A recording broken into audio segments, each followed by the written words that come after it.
Hello, everyone. This is your host, alexbalgood, and this is Leap of Health. And today we have Brenda Wollenberg. She's a registered holistic nutritionist and also a social worker. Thank you for being here today. Thanks for having me, Alex. Really looking forward to chatting with you. Yes, this is awesome. She is tuning with us from Vancouver. So, hi to everyone. Listen over there. Uh, Also, we're going to be talking today about generic profile in nutrition. Now, those are kind of like big words out there, and maybe some of you have heard of it or not. So we're gonna dive into that today. But before we do that, tell us a little bit about yourself and how you got here, how you got to be a registered holistic nutritionist, and now how you implement that on your with your clients, on your job, on your daily life. Tell us a little bit about that. Sure. I think if you think about anybody in any helping profession, whether it's social work or nutrition or any health modality, a lot of times we get here because we weren't very well. It's kind of like, oh my goodness, life is not working for me, and that was with social work, my first, degree that I still use now. And then the switch to nutrition came about because I was a very unwell social worker. So, mid 20s, you're supposed to be at the prime of your life, lots of energy and all this. And I mean, I would come home from work. I mean, I loved my job. Don't get me wrong. I loved my job. I worked with very challenging adolescents who were struggling with lots of different things in their life. But I'd be asleep on the couch by 5 o'clock and, lots of brain fog, fueled primarily on, I would say, bad government coffee and sugar was the main things that kept me going during the day. Had an ulcer already, so clearly thyroid problems. I don't focus a lot in my practice on weight loss for the sake of weight loss, but I was carrying way too much weight for my frame, didn't feel comfortable. And it was like, I think I just had this epiphany that this was not a very good way to be living your life. And my husband well, he's still my husband, my husband at the time, still my husband today, was pastoring. And one of the young ladies, again, mid 20s from his young adults group, she'd become a friend of mine. And one day she said to me, I'm really concerned about you, Brenda. She said, like you're kind of falling apart. You are tired all the time. I feel like, you just are irritable and cranky. And she said, frankly, I really feel like you're actually not as smart as what I used to know you. I was like, thanks a lot. So anyways, she said, I think you need to see my boyfriend. And I'm like, who the heck's your boyfriend? And it's very like woo woo. I wasn't into that all. I was trying to handle everything with conventional, medicine, which has its place, absolutely. It wasn't helping my ulcer, wasn't helping my thyroid, wasn't whatever. And so very reluctantly, I went to see her boyfriend, who happened to be a master herbalist, a member of Mensa. I didn't Wow. understand half of what he was saying. He was so smart. He was also at the time doing vitamin formulations for some of the largest companies in Canada. So very science-based gentleman as well. And I remember coming home from that appointment and saying to my husband, Mark, okay, this guy's way out there. I don't know, but he told me to do something for 2 weeks. I'm quarter Irish. I'm going to do it. And then when it doesn't work, I'm going to go back to eating peak freeze and Nanaimo bars and drinking bad government coffee. And literally first week, I mean, you're a nutritionist, so you can imagine what was happening in my body. There was no sugar anywhere on this dietary plan. But I faithfully did this, felt massive amounts of detox and headaches and the whole 9 yards. But by the second week, I was starting to think, oh my goodness, there could be something to this. And that was many decades ago. I had never looked back. Worked with him for a while, started writing in the wellness field, and then thought, realistically, I need some credentials, like writing as a social worker on health and wellness. And so I went back to school when we had 5 kids. So when our youngest went to kindergarten, I went back to school to become a registered holistic nutritionist. And like they say, the rest is history. So that's how he became a nutritionist. Okay. Mhm. No, yeah, and I think you're right. I think sometimes we're struggling with our own bodies, our own health, that we feel like we can't be helped anywhere else unless we kind of like put the work. And the, a lot of the practitioners that I know, a lot of our guests that it's been in the podcast have gone through that. And I think uh even though we go through this struggle, it takes us to a very good place, to a better understanding of things. I agree. I feel like if you don't have those challenges, not that I'm saying that, challenges, you should be setting them up for yourself or anything like that, but I feel like how you are today, where you are today, wouldn't actually be possible if you hadn't had those steps, if you hadn't, even the painful things, those are the things that give you the epiphanies, like the rude awakenings, like this is not working. I am not Right. my best self. And I think those make you open to more information, like going to somebody who seems a little woo woo, but you're desperate. And then you can start deciding if you're going to be willing to actually get to know yourself a little better, learn to trust yourself. So yeah, I think that absolutely that's part of the journey, an Yeah. essential part of it. Yeah. Yeah. And what a better practitioner that the one that has gone through that and understand the actual struggle to help others. So I think it's not that all practitioners have to go through this, but I think the Mm-hmm. ones that have gone through, they understand really in a deeper matter what's going on with our body there, Yeah. because themselves have gone through that already. Yeah. Like when you struggled with massive sugar addiction, and you don't anymore, that can not only give helpful tools and tips, but I think it gives people hope, that because Hmm. they kind of look at you in your current wealth state and they go, oh, you can never understand what it's like. And I can go, oh yeah, I get it. Stopping by the store, picking up a whole bunch of stuff, downing it, all in one sitting. I totally get that. And it doesn't have to be that way. So I agree. I think there's information we can offer that, and not that we want to have to go through everything that everybody goes through. That would Yeah, be like yeah. very challenging. But the things that you have, I think, can be super helpful. Yeah. Yeah, they have a lot of value, I think. And then I know we mentioned genetic profile in nutrition. Yeah. I thought it was super interesting because I don't think a lot of people thinks about it, and I think a lot of people just blames all their challenges on genetics because so either you don't think about it and you don't put two and two together, or you just blame it on it and you're like, well, I am 300 pounds, 200 pounds, it's genetics. That's it. Right. That's Right. this is the way. This is what it's gonna be. Yeah. Yeah. Or which I've been hearing a lot lately, and I find it very interesting when they're like, what I have mentioned to either possible clients or friends, that they're like, that I tell them, well, yeah, you have diabetes. That doesn't define you. It's a food related illness, if you will. And it can be very manageable with food. And also, if you change your lifestyle, it can be almost gone too, if you will. And a lot of people are like, well, no, it's genetics. My grandma had it, my mom has it, my brother has it, my uncle has it, the dog has it. So, no, this is not going away.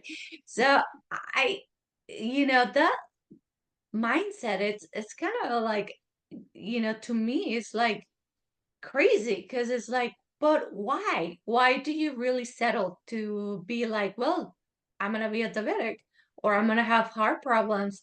Because I think those two, first of all, go hand in hand. They're very, if you have diabetes, most likely you will have high blood pressures and things like that. Mm-hmm. Mm-hmm. But people are like in this mindset where it's like, well, this is the normal, this is what it is. Yeah. My Yeah. family had it, all my family has it, my mom's side and my dad's side, and all these Yeah. things. And to me, I just can't settle for that. I think you're right. I agree with you. I feel like sometimes people use that genetic card, for lack of a better word, or family history. You don't understand. This is always the way it is. Without understanding that you could actually have a genetic propensity to something, and it doesn't actually mean that that needs to get expressed. And I think that's been the big part that's been missing is, well, first off, it's a very new field. I mean, they didn't even map the human genome until 20 years ago. And so it's not like we've been studying genetics for a long time, but the actual ability to pinpoint certain characteristics or certain traits or certain expressions to a particular gene, that's very new, just in the last couple of decades. And I think what the message that those of us that work in this field are trying to get out there is that this actually offers some hope. Like if you can understand this, then like you were saying, through some lifestyle, through dietary changes, through some supplements, through maybe some stress management, different types of exercise, whatever it might be, that you actually have the ability for most of our genes to allow challenging ones to not be expressed. I think that's the very cool thing. There's a Canadian MD that I have a business partner that's a PhD biologist, and she and I do a lot of the genetic work together, which is really nice to have a PhD biologist as your partner in that. But a lot of the trainings that we take in Canada are run by an MD that's very well versed in this. And she likes to say that, I can have patients come in that have, for example, the BRCA gene, the one that we consider a breast cancer gene potentially. And she said they don't ever develop breast cancer. And I can have patients that come in who don't have the variant of that gene. And so they're normal with that gene, and they do develop breast cancer. And the big takeaway from that is that we have so much control over how most of our genes, not all of them, but how most of our genes are expressed. And I think that's the empowering thing, and the really hopeful thing is that when we do genetic work and people look and they go, oh my goodness, I have really challenging neurotransmitter genes, or I have really challenging carbohydrate genes, and that could potentially lead to, say, type 2 diabetes, that I see it as, oh no, this is great. This is good news for you, because I can help give you some tools that really reduce the likelihood that that gene is going to be expressed. And so it's not like oh, we always have this, it's in my family and my dog has it. It's like, you can say that, and I can say to you, okay, well, do you want to be the person who doesn't have that? Because you, guess what? You probably can. So that's the fun part of it, Yeah. Yeah, I think it's just really, rooting for yourself. It's essential in this life. Yes, You yes, have to fight for yourself because exactly. nobody else will.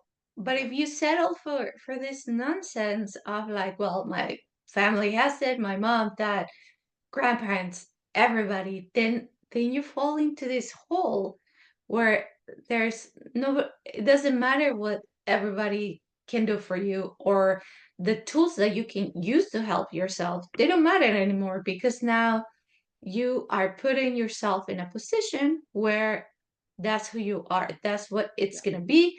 You're going to yeah, take medicine for life, and that's it. Your body eventually will shut down slowly, because once yeah, you have those chronic diseases and you're taking all this medicine for life, because now the doctor is like, well, you gotta take it forever. There's no going back. The same with high blood pressure medicine. You are now signing a contract with that medicine forever. yeah, So it doesn't have to be like that. Really, for a lot of these things, if you manage and tweak little things here and there, or use the tools that are available for you, you yeah, can live an optimal life. Come on, yeah, everyone. Come on. You want yeah, to be 50, 60, and go yeah, outside, go for a walk, feel good, your knees feel good, your back yeah, feels amazing, yeah, you're not bloated, Yeah. you could see still well, your Yes. hair, it's amazing and happening. And all these things, like, who doesn't want that? Do you I want to know. be that person where it's like, can I pick up the newspaper if it's on the floor? Now your knees hurt. You Yes. can't bend properly. Knees hurt, joints hurt, Yeah. bloated all the time, Yeah. diarrhea and constipation here and there. You wanna feel that's normal? I mean, I don't know. Doesn't really sound good to me at No, all. it It's a doesn't. lot of work. And I don't get the newspaper anymore, but I do watch my 2-year-old and my 4-year-old grandsons 2 days a week. And I love that I can bend down on the floor and be playing games with them, be picking them up. I mean, I feel like I've had a full body workout at the end of the day when I've had them, but in a good way, where you're like, Yes. oh, yeah, you've been pushing kids on the swing, you're doing all this functional movement. And I think that's why we're staying healthy. Like, we're not staying healthy just to check off boxes. I made it to 60, I made it to 65, I made it to 80, whatever it is. We're staying healthy for very practical, life-giving reasons. Yeah, a couple of years ago during COVID, when you couldn't travel internationally or whatever, my husband and I, with another couple that are good friends of ours, did a fly in on a float plane, because we were allowed to do that here, and got dropped off in the interior of BC on a lake. It's called the Turner Lake Chain. It's in a provincial park. I think it's a provincial one, not a federal one. And literally loaded all our food and our gear into canoes and went canoeing and portaging for like 6 days.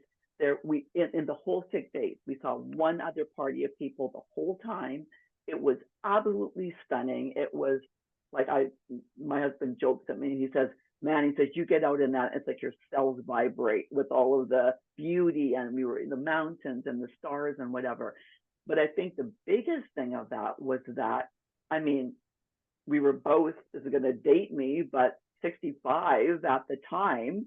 And our kids are like, and our kids are very active. We have kids that, do avalanche training and wilderness, whatever. They're like, oh my goodness, like, our parents are off doing this. And we didn't do it to wow them, but it definitely wowed them. Like, they're like, yeah, that's what we want to, that's the kind of quality of life we want to have when we are that age, that we can do those kind of things, and that we can be hauling portages and canoes around and paddling and whatever. And I think people forget that they're not just eating well and improving their sleep and learning better stress management tools and supplementing properly to just get to the end of their week. They are doing this for quality of life. And I think once people start glimpsing that, then they're more inclined to go, maybe I should be making some changes. Maybe I should find out what my genes say so that I can do something to support them or reset them or whatever. So yeah, you get me on a rambling topic. Sorry, I love that topic. No, yeah, no, I think it's, you're so right. It's like the quality of life, but to me, I equal it to as a meaningful life. Yes. Those moments that you could really have when you're healthy. If you're feeling unhealthy, you're on these meds that have side effects, or you have settled for a full on life with medicine and this and that, it almost really stops you from your maximum capacity, which it could be go out with friends. And I'm not talking about clubbing or go out at night, because that's not what it is. I mean, that's fun sometimes. But what I'm saying is, like, go out with friends, go for a coffee, go for a walk, talk to your neighbor. Uh, or if you don't want to be social with other people within your own family, right? As you mentioned, your kids, your grandkids, Mm-hmm. um, being useful for society, volunteer at the or school, Yeah. hospital. I mean, those are some of the things. If you're retired or something, or Yeah. if you're able to do things like that, uh, that quality of life that you work for so long, Now it's a meaningful life. It's giving you Yeah. so much more because, Yeah. as I always say, we're a full whole system, mind, body, and soul. It's Yeah. not just nutrition, because believe me, if you just eat well and do anything else, your joints will hurt too.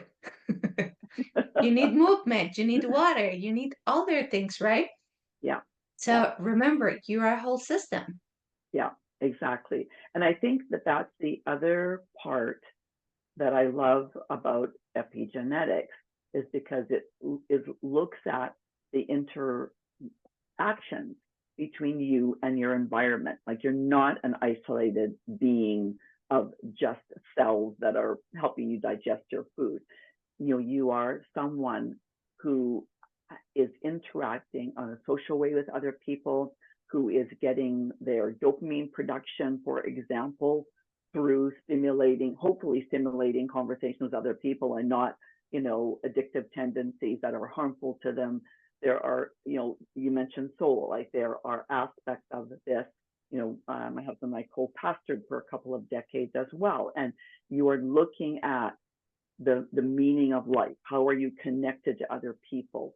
Is there any kind of a sacred component, or is there simply a shared connection to other humans? Like, what is that link? And all of those things are things that are valuable tools for playing a role in keeping that biological sense of us again set in the right way. So yeah, it's not just don't tackle one thing. You need all of them. One of the things I like to use with my clients or group participants to help them understand the genetics. I said, think about when you're born. Okay, you get a strand of DNA from one parent, a strand of DNA from your other parent, and they end up almost like you have an electrical genetic panel in your body.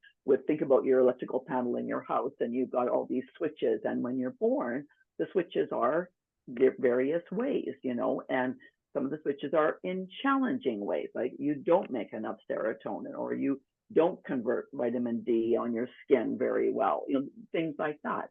Some of them are really amazing ones. Oh, you do well with saturated fat, for example, whatever it is. But all of those are impacted by our environment. So you can get a power surge. You could get some kind of a stress, a really big stress, loss of a parent, some kind of challenges, adverse childhood events, whatever it could be. And that will ripple through that electrical panel and switch even optimal genes possibly into where they're not expressing themselves very well, So it's not just how you're made up, like this, back to that old, in my family, okay? It's what is going on around that's going to impact that. And how can you control that? How can you figure out better stress management tools? How can you eat more in line, the optimal fuel mix, the right amount of protein for you, the right amount of carbs, whether you should intermittent fast or whether you should eat 3 meals a day.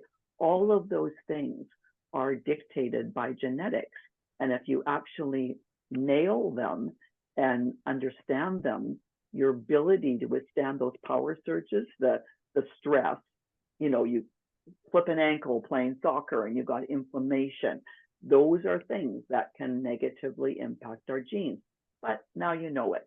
So now you know what to do, and you can help to get back in an optimal position again as soon as possible. So you have a lot more control over your life when you understand epigenetics. And you don't get to just say, it's in my family, or, it's, I don't have any choice with this or whatever. We have a lot of choice in what we are going to do and how that will impact us. So I guess if you don't want to know about that, then you can stick your head in the sand and just kind of have blinders that go, well, this is just the way it's going to be. But Yeah. there are so many options, which can be Yeah. scary, because it means, we're in control of a lot of what's happening with us. But it's also very liberating as well, and very freeing too. Yeah. I Yeah. think, yeah, knowing the genetics of oneself, it really empowers us to know. The knowledge definitely empowers you to, as you said, you could do a lot of certain things to better, how you're eating, how you're reacting to certain things. How does this generic profile nutrition, how does this work? Because I feel like everybody understands how generics are. As you said, Yeah, they come from yeah, your mom, they come from yeah. your dad. They're kind of like mashed together and they create you. You, Yeah, exactly. So how does this work? How does that looks like? Because I've never done it myself, so I'm not yeah. not too familiar with this. So it's pretty cool actually. Like, so you go to a company like, for example, 23andMe, and you do a spit test, send it in, and they give you kind of, I would say, fairly generic health information. You may be lactose intolerant, you might this or whatever. But what I get, what I'm trained in using, is my clients request their raw data. So it's crazy. It's just a word pad list of a ton of string of RS numbers, okay, all kinds of different genes. And then on that, it'll tell whether whatever letter coding, A, C, G, or T, or the 4 letters of the gene alphabet. And so I use that raw data to run through a couple of different software programs that I'm trained in. And what comes out then is tons of data around, for example, things like your metabolic health. So, certain genes, IRS1, TCF7L, like, that have to do with the way you actually utilize carbohydrates. Okay. So, it's when someone says, "Oh, our family just blows up on carbohydrates," they might be right. You might not do well on carbohydrates. You might need to mainly use, say, vegetables and a little bit of fruit and just some of the starchy or root tubers, that kind of thing. The other metabolic genes, one called an FTO, for example, it actually dictates the ideal amount of protein that you do well on. And I think one of the fun things about this, you're a nutritionist, so there's so much information out there. It's confusing. Like, should clients be doing ketogenic diet? Should they be becoming vegetarian? Should they do this? And mostly we do this trial and error in our life. I led our family on a really good vegetarian diet for like 18 months. I mean, you mentioned my last name, Wollenberg. That is clearly a German name. My husband grew up eating meat, like, I don't know, 20 times a day. Whatever made me think that he would make a great vegetarian. I didn't understand genetics, okay, when I did this. This was like 20 years ago. And when I began to understand that and had him do a survey, at the time it was just a body typing, metabolic typing survey. We didn't even have genetics yet, but he did that survey and I looked at it, and I've never had someone have a higher score for amounts of protein and fat that they needed. I just literally said to him, "We have to go buy you a cow like today." And he's just like, "Hallelujah," And in like 6 weeks, dropped 25 pounds. I got my clear thinking husband back. He wasn't so cranky anymore. Like, that was my first epiphany. We talked at the beginning about epiphanies and rude awakenings, but now with genetics, you can look and go, "Oh, you actually need 0.6 to 0.8 grams of protein per kilo of body weight a day." Start there. We'll play around with it depending upon your age and your activity levels, but that's your starting point. So those are the kinds of things that I can pull out of the data. Saturated fat, for example, as nutritionists, we know how important it is. It creates, hormones. It helps with cellular integrity of the membranes, but people are afraid of saturated fat. "Oh, I don't eat any fat. Don't worry." And I'm like, "No, no, no, you need fat." You need But fat, yeah. yeah, but with the genetics, I know how much you need. I need 22 grams. That's the right amount for me each day. Some people can need double that amount. So it's really important that you start understanding ratios like that. So that's the dietary component of it. The other ways that it works, for example, neurotransmitters. So, does somebody make enough dopamine? Do they have enough dopamine receptors to bind to that? We can tell if they may need, say, nutritional support. Dopamine is made from tyrosines, amino acids, okay, in our food, but it needs cofactors. Maybe we look at their nutrition section and we see they have trouble, creating enough or absorbing enough zinc. So we're going to need to make sure you've got some of that because that's a cofactor to make dopamine. So it's really, when you talk about the nutritional components of it, we can design a dietary approach. Make sure you're not wasting your money on supplements you don't need. Excuse me. Make sure you're taking the ones you do need. And then we can even fine tune it all the way down to really cool stuff like, whether you have more slow or fast twitch muscle fibers and how you do with inflammation, for example, and therefore whether you're better with endurance activity and you're kind of great classic marathon runner or swimmer or whatever, or whether you're more like me, you do better on the Tabata and the high interval, And so those are the kinds of things where it's just people can stop the guesswork and, they don't go do a training program that's going to have them sore all the time. And, maybe they don't produce enough collagen of the right types and they're always spraining their ankle. Or we're like, okay, let's stop doing that. Let's support you with some collagen and let's have you doing activity that is better for you. It's movement that's going to not feel like such a pain and movement that you will enjoy. Because again, it ties back to what kind of quality of life do you want to have, what you want to be experiencing. And I find that in the last 5 years working with this, much easier to help people sort through the confusion and all of the different, books and programs and experts who mostly do like I used to do, which is tell you the plan you need to be on based on what made them better. Not recognizing that this might not be the best plan for everybody. So that was another one of my rude epiphanies. Okay. And you talked about how you learn and grow. Believe me, I've had a lot of them, like embarrassing ones where I had to go back and say, that vegetarian diet I had you on, it might not be the best for you. This is what I told you. I've learned some things that might not be. So it's very humbling being in this field, which is probably good for me. So Yeah, no, for sure. My some of my stories are very similar to you. I pretty much I've done a lot of life changes, yeah, styles through my whole life, and one of them was like I went full vegetarian, I went vegan, I did raw diet for a long yeah, time, and now what I find, and this is obviously for me, yeah, everybody, as you mentioned, it's different and reacts to uh, different things in different ways.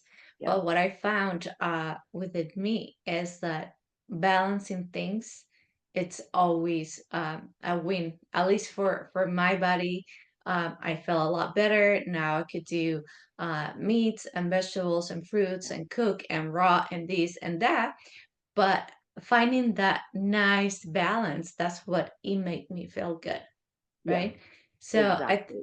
Yeah, think just finding what it's right for you specifically, that's what's gonna help you the most. And I like that you mentioned that not all exercise is for everybody exactly. Oh, yeah. because, yeah, we're killing ourselves on like, you gotta do this 2 hours of cardio and lift weights and do this and do that. Yeah, When some people really, depending on their inflammation levels or how their body's working, sometimes, if you're so inflamed and you go do um, cardio for 2 hours, that's probably not going to be good for anyone.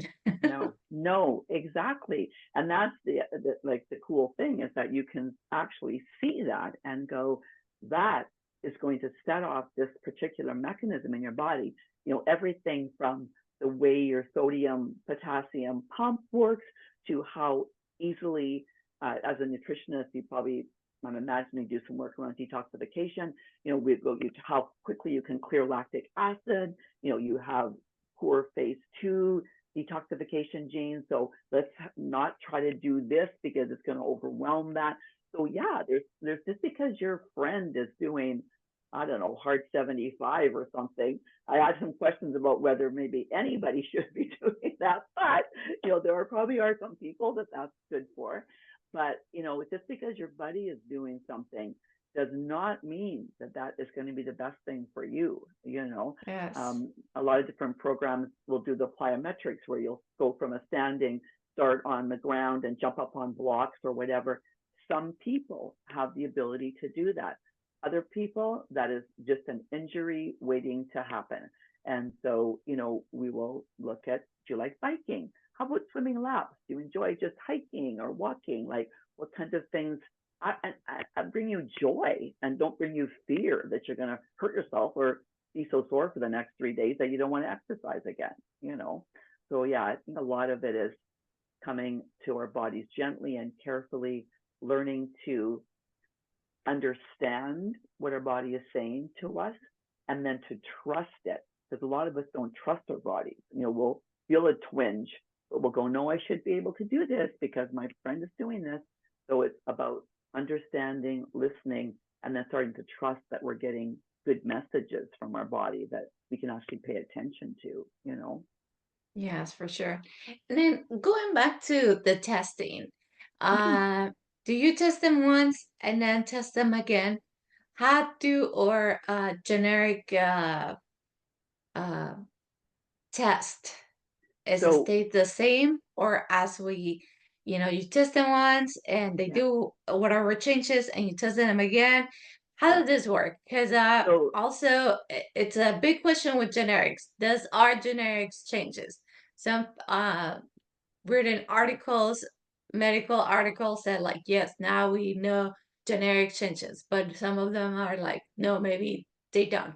What are your thoughts on that? so my thoughts on it and the training that I've had is that you just do your 23andMe test one time because the actual gene doesn't change. So, for example, whatever gene you have, okay, and you are the two letters that you are, whether you're homozygous for the variant, meaning you got the variant from both of your parents, or you are homozygous for normal, you got the normal from both of your parents, or you're heterozygous, you got one normal, one variant. That doesn't change. You could do your spit test every year, and unless 23andMe was making mistakes with them because, sometimes they're just making general assumptions, but typically that's going to be the same, okay? Now, when you're reading a study that talks about can genes change, I believe what the implications of are that the expression of that gene can change.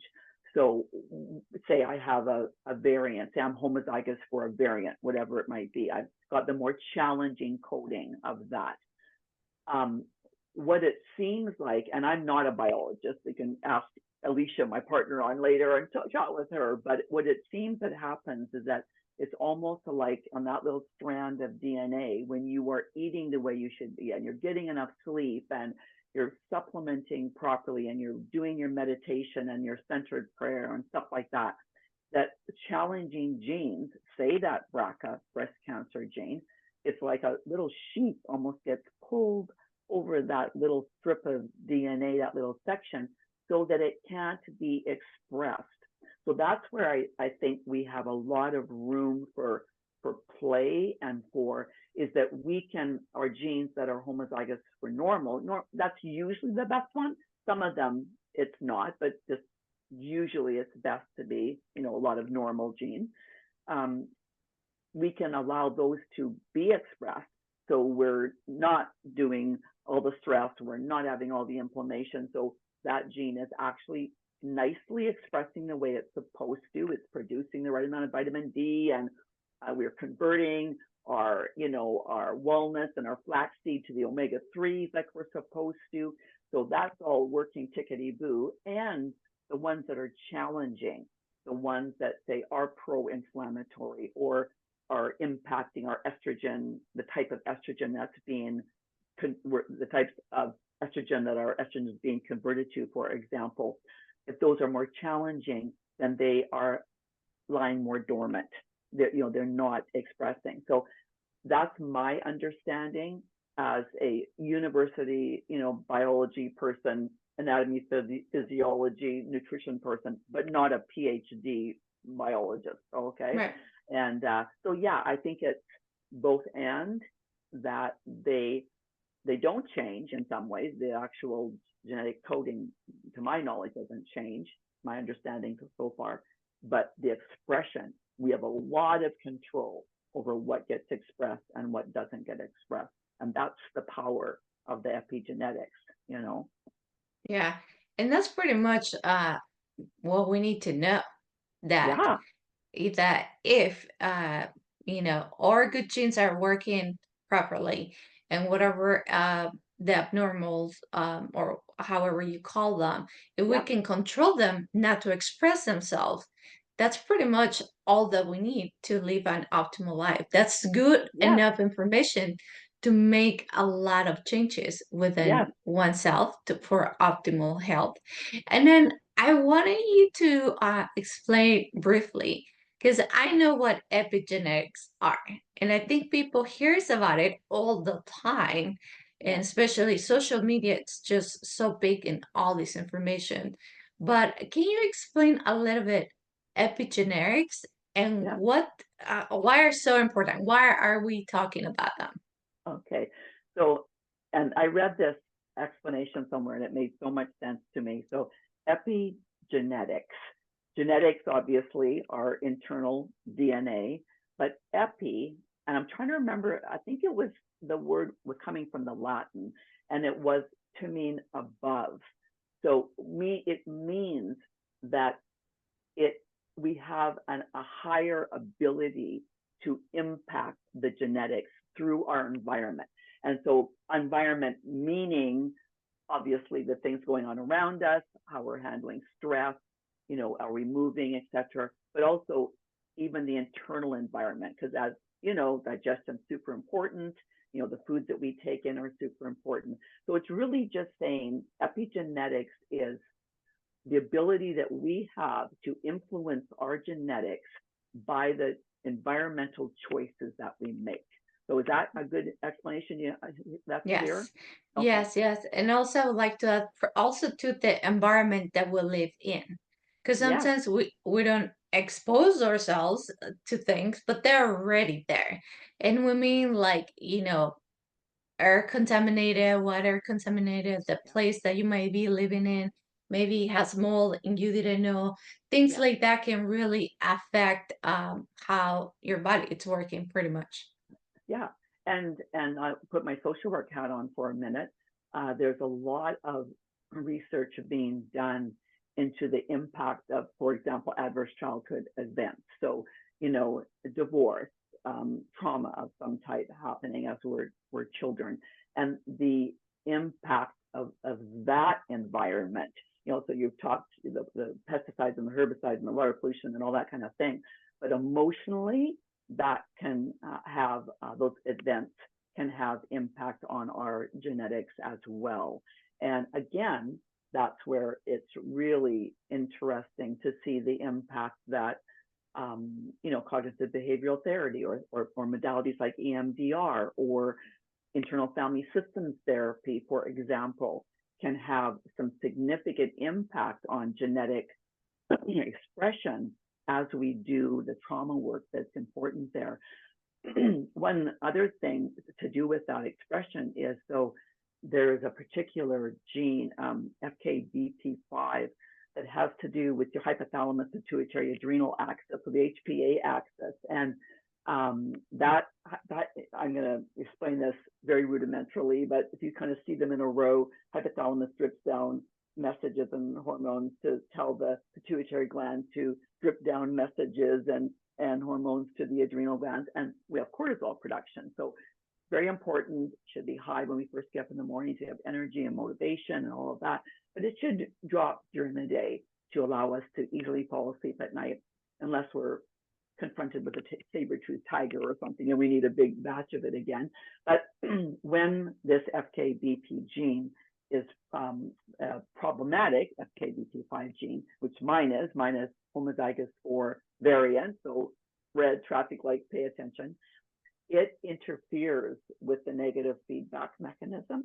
So there's a nice negative feedback mechanism that's supposed to say, time out, hypothalamus, thank you very much. We've got enough cortisol for the day.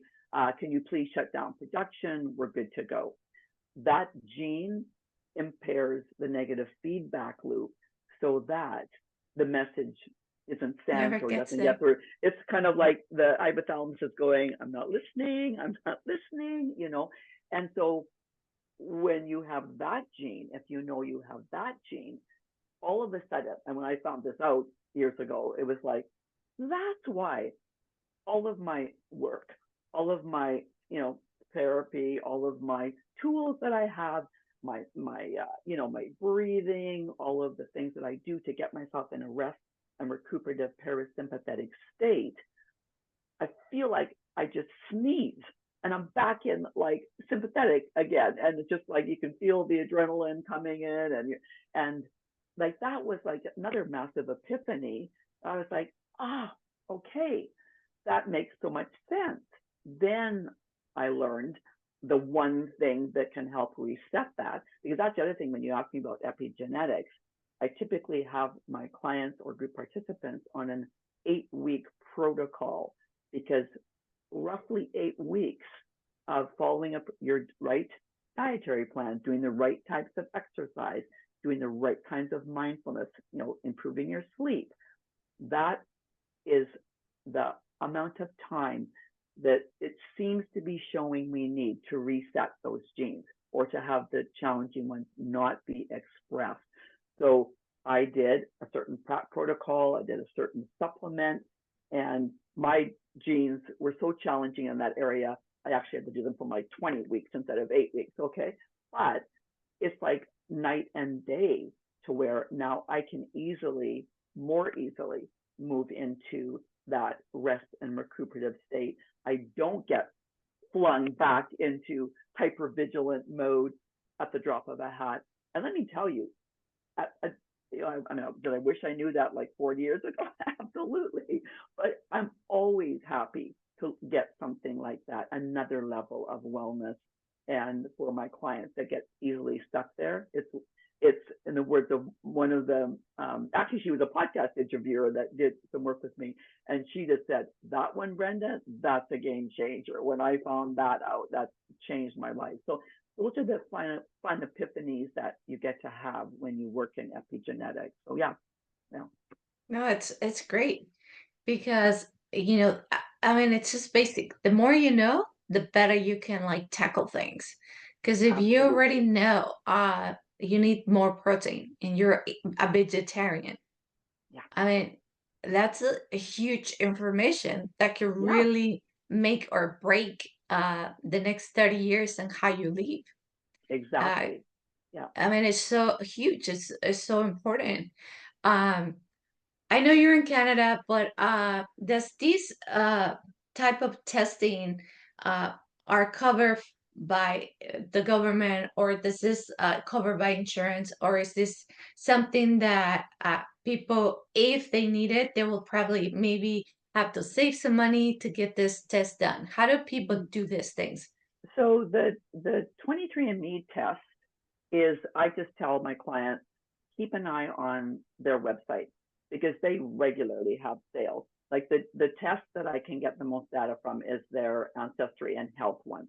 So it's in Canada, it's usually $249. I think in the US, I think it's 200. But like they'll have Amazon Prime sales. They'll have, a lot of times you're on holidays, they'll have a sale. They have a Boxing Day sale. You can get it for like $100 sometimes. Okay. So I say, watch that. You only need to do that one time and get that done. In Canada, I am the type of nutritionist that some extended health plans cover. And so they will be able to get the consulting fees covered often for it. And with the genetics, there's 2 ways that typically I do it. One is like about an hour and 15-minute one-off thing. People send me their raw data. I run it through software. We meet and I give them very specific, very helpful, tools. So that is $249 US to do that. And then for people who want to take a deep dive, like they just get so interested in this and they want to know way more, My PhD biologist friend Alicia and I are regularly running something called Gene Reset Blueprint. It's a 12-week program, and that is currently $14.97 US. And it's just 12 weeks, 90 minutes every week. We take a different set: inflammation, metabolic, neurotransmitters, and we just deep dive into it. Lots of Q&A, give you personalized menu plans and diet for your genetics. So that's for the keeners who really go, oh, I this is going to change my life in a way I want to significantly deep dive.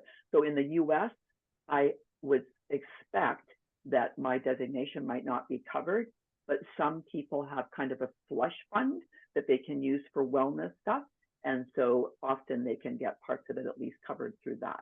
So That's that's good yeah, to know, because I think a lot of people listen to, different modalities or different practitioners, and might think like, I can never, that's too much, or this or that.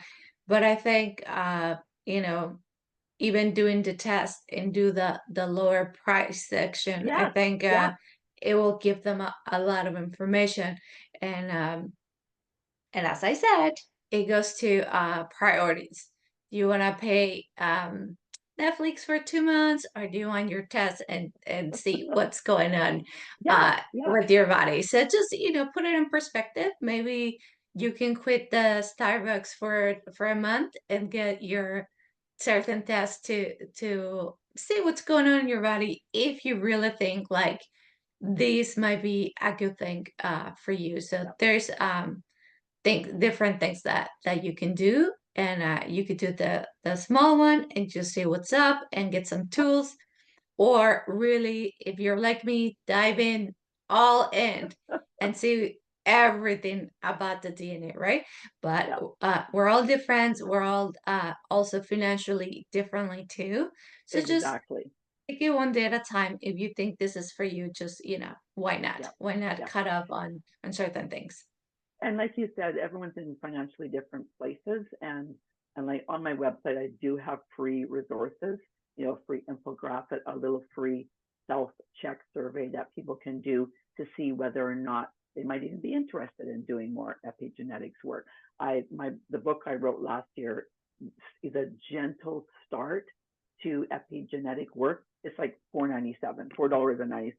So there's different levels that people can come in and just wet their toe in and see if it's interesting, and then decide where they want to go. Because like you said, every bit of information, I think, is knowledge, and knowledge is power.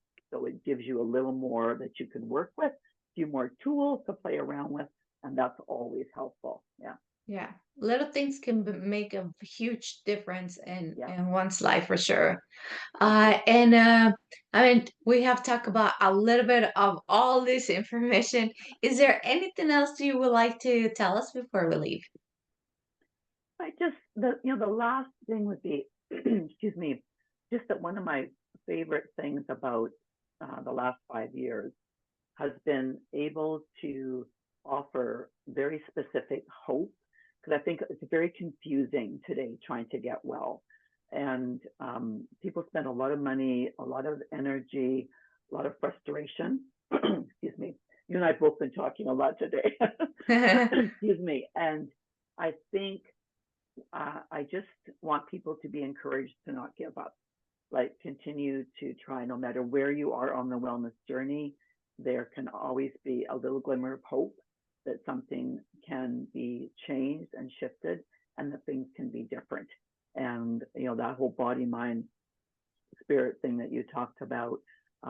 When I teach, I often take those, the rubber bands that they have around broccoli, those kind of purple and pink rubber bands, and I'll have people write on them body, mind, spirit, kind of equal distance on the rubber band. And I'll say, now give it a little stretch. No matter where you've had insult or trauma in any of those areas, it ripples. But the kind of really encouraging side part to that is also, wherever you start to work, body, mind, or spirit, you stretch that again, you're going to have positive ripples as well. And that is what I'm all about. Where can we start? Where can we start a positive ripple that's going to impact you, whole you, and have you be, better cared for. So yeah, Ah, that was great. That was great. I thank hope you. you guys took that as I did deeply. It was really good. I think that was like the best way to, I talk about this whole system, Yeah. that rubber band, people, There right you there. go. You can use it. There you go. No, it was great. Thank you. Thank you for joining us today. If anyone is interested in what you do and all this genetic work, where can they find you? Uh, Website is imbalancelm.com, at LM as in lifestyle management, so imbalancelm.com. And right at the top of my homepage, it talks about personalized wellness work. You just can click on that and it takes you to the page with the free resources that I mentioned, as well as the book and options. And there's also, I do regularly free 20-minute wellness roadmap calls if people are, just want to check out what could be helpful for them. And so those are just a gift because I want to help people move along as much as possible. So that's the main easiest ways to catch a hold of me. And I just love it if people want to check those out. They're welcome to do so. Yes, and I will put that in all that information in the show notes for everybody that Okay. wants to connect with you or join some of your programs. I will put all those links there. For anyone that wants to connect and know more about my show, you can find me on alexbalgood.com. You can find me on Instagram, Facebook, YouTube, Twitter, pretty much everywhere. Remember, my book is out and you can find it on Amazon and Barnes and Noble. It's called Okay. Parents Are Greatest Teachers. Thank you, everyone, for being here today. Thank you for joining us in Thank this you, conversation. Alex. That was so Yeah. much fun. Yeah, I And enjoyed it. thank you, thank you. And everybody, please have an amazing and blessed day.